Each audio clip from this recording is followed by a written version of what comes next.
Hello, I'm Paul Beckwith, and in this video I want to talk about one of the underutilized mechanisms to communicate the climate crisis to people, especially young people. And I'm talking about climate fiction in particular. I'll talk about a fairly new book, which has just come out on audiobook, and it's free for a short period of time on the audiobook version. I highly recommend it.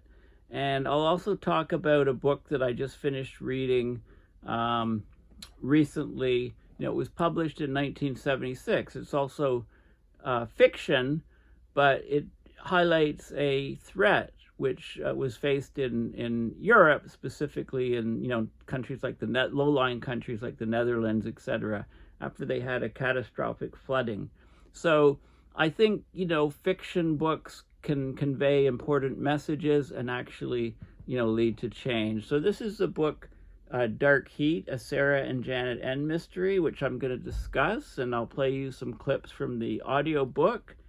And the other book, which I'm talking about, that was written in 1976, actually, so almost 50 years ago, it's called Deluge by Richard Doyle. Okay, so I'll mention some things that are in that book because I just finished it and it's very, very interesting. Okay, so if you go on Google and just Google Dark Heat book, Dark Heat's the title, Dark Heat, a Sarah and JanetN mystery. It pops up as the #1 entry on in my Google search.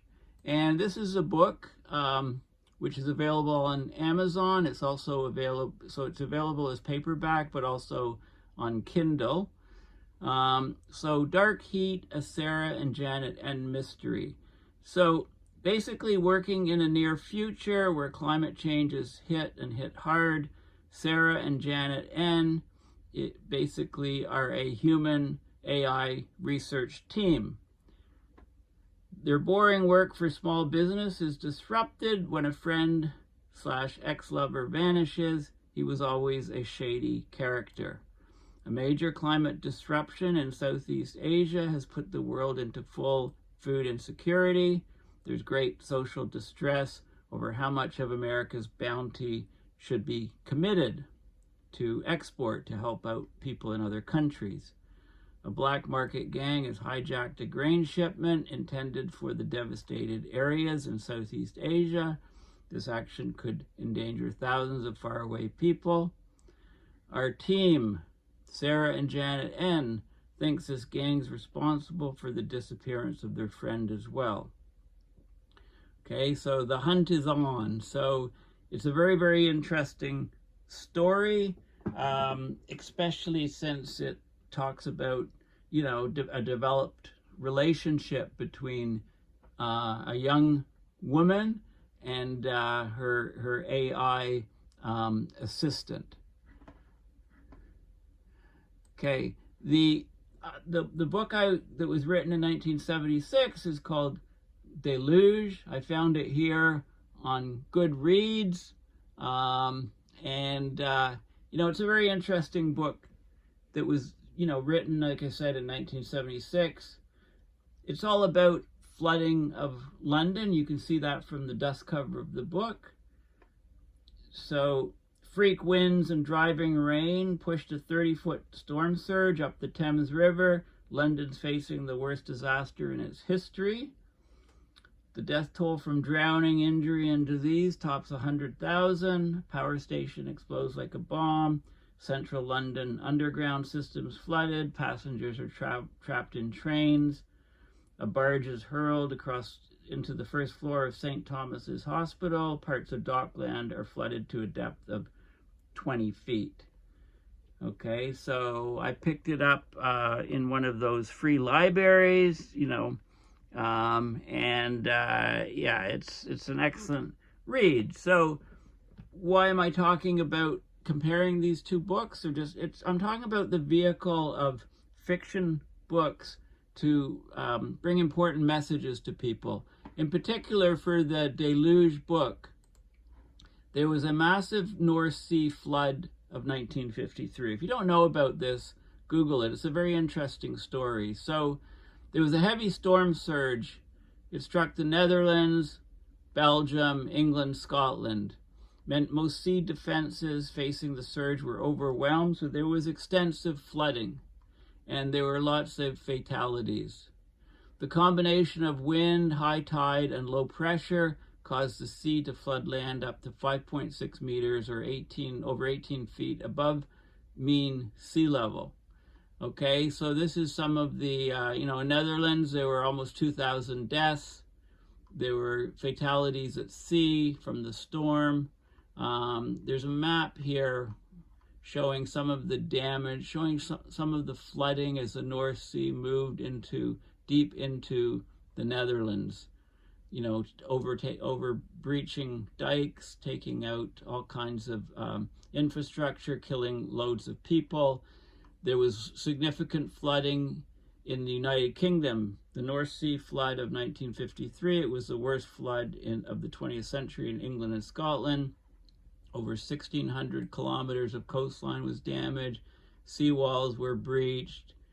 250 square miles was flooded. Okay, many properties damaged, etc. Okay, so that happened in 1953. And then, so what did they go and do? Is they built the Thames Barrier. And they began construction in 1974. Like I said, the Deluge book is written in 1976. The construction was only completed in 1984, and during the construction there were times when it didn't get too much money and it looked like the project might be canceled. So I can make a sort of little argument that, this book, if people read this in London and other areas, maybe this influenced the impact on, or maybe this made it too real for people, this fiction book, and that increased the impetus to get this Thames Barrier built. Okay, so this is a very interesting project. This is the open state, okay, Thames River here. And when you want to close it off, when there's storm surge, then this whole thing rotates up here, and it basically, we've got the ocean side here, the river side here. It basically closes it off and prevents that high water from moving up in the Thames River and flooding London. Here's the barrier from Silvertown on the north bank of the river during normal operation. Okay, so these are the buckets, if you like. And this shows that the barrier, as of May 2024, there's been 221 flood defense closures where they've actually used the barrier to prevent flooding in London.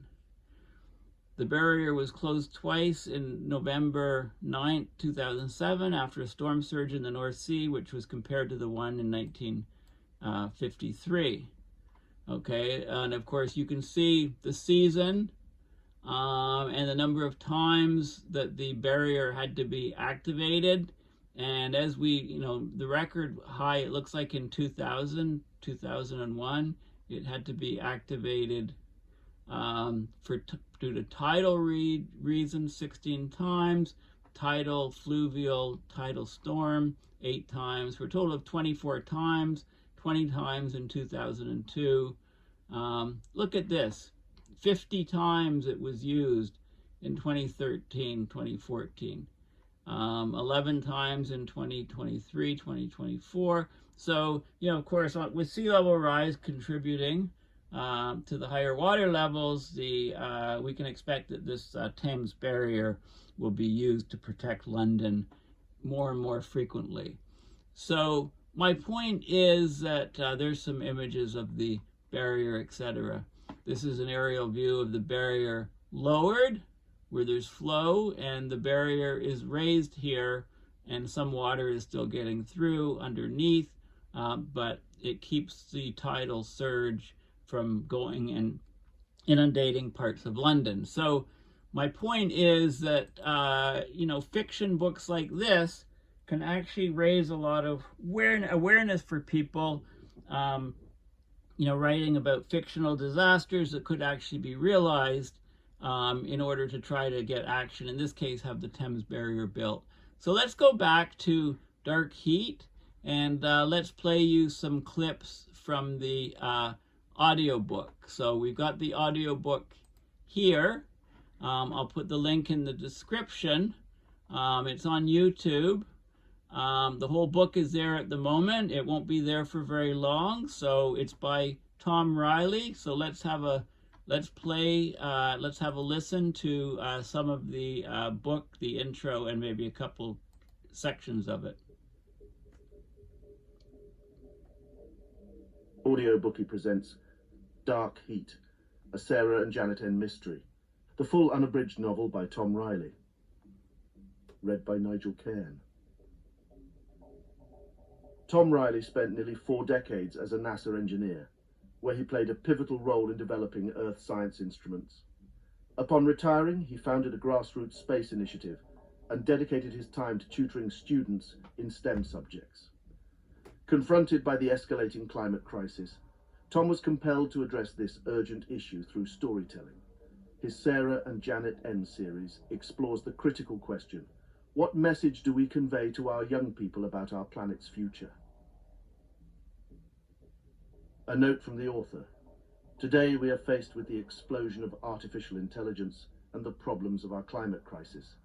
Each hammering could be as big as the Industrial Revolution or the Great Depression. Would stories help us to understand our fast approaching futures? Would a new mystery in this series then be in order? Your comments will be much appreciated, particularly comments from young people who must live this challenging double transition.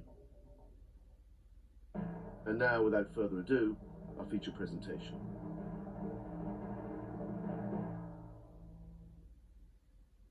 Chapter 1. Potatoes. The rain ceased its relentless assault, and the clouds dispersed, revealing the moon's eerie glow over the desolate industrial expanse. Sarah and JanetN sat in their car, silently enduring the interminable queue of vehicles patiently awaiting their turn to claim the sacrosanct sacks of potatoes. Ahead, a boxcar stood on a seldom-used siding, its side door gaping open, an invitation to clandestine transactions.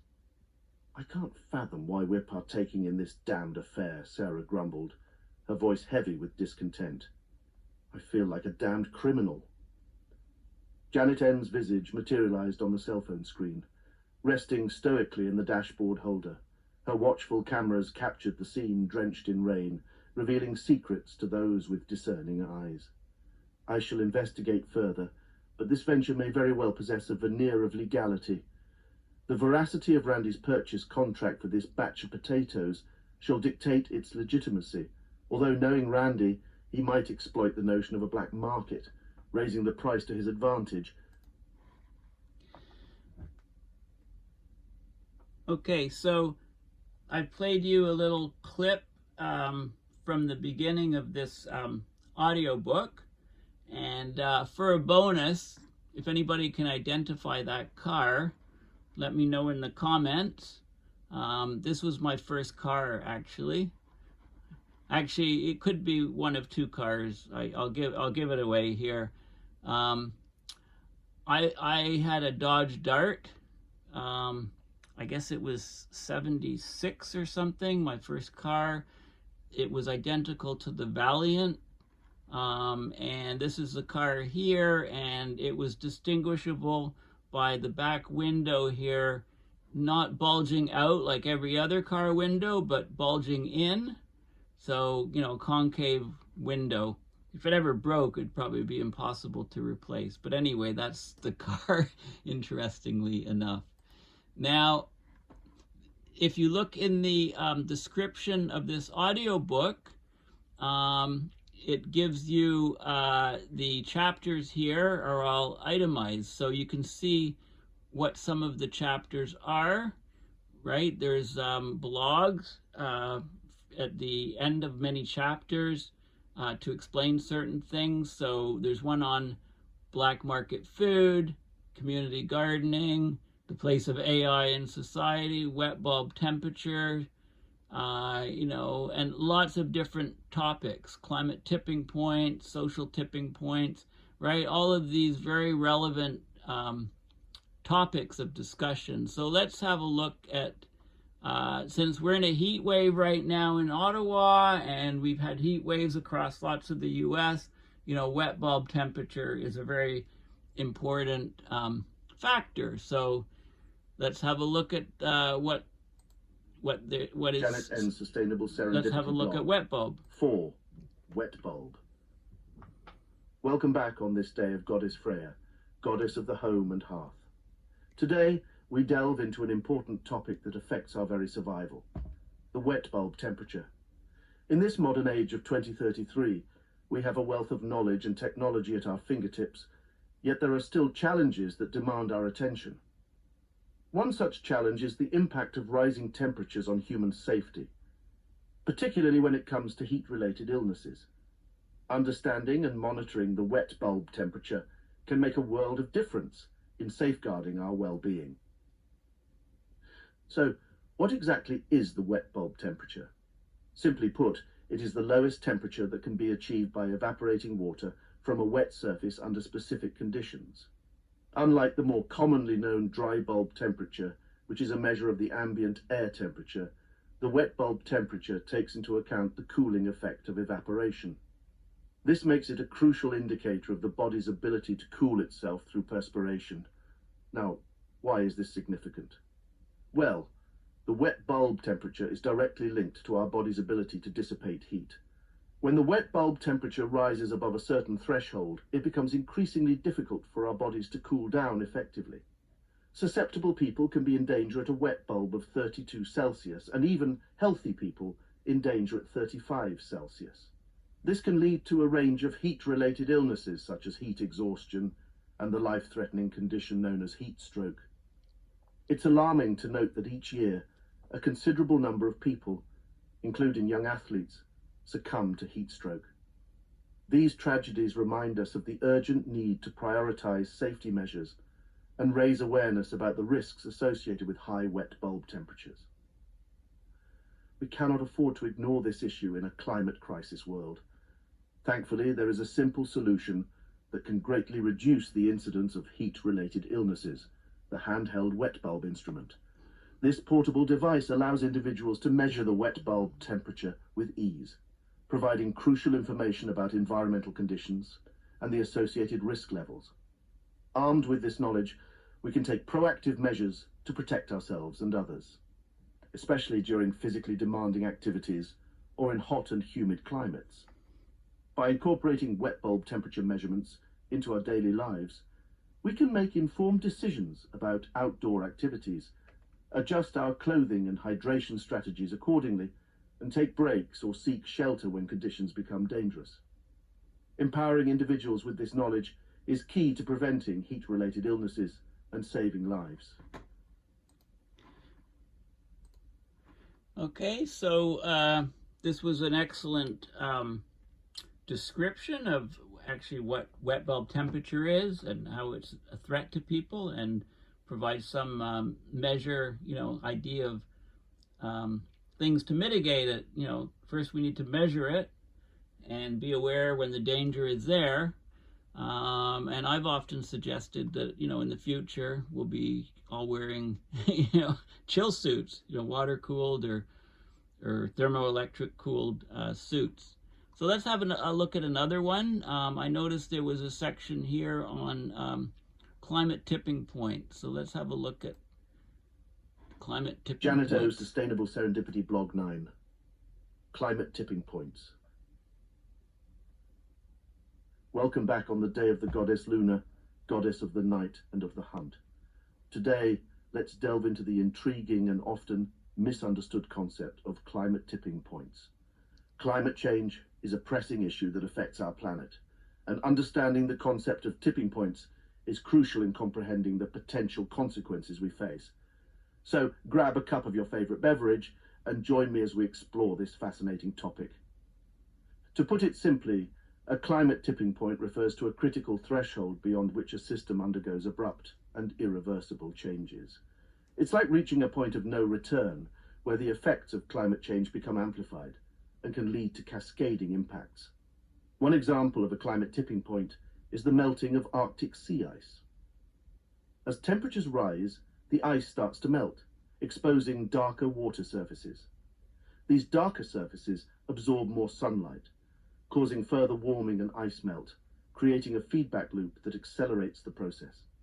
Once a certain threshold is crossed, the Arctic could become largely ice-free during the summer months, with significant implications for our climate system.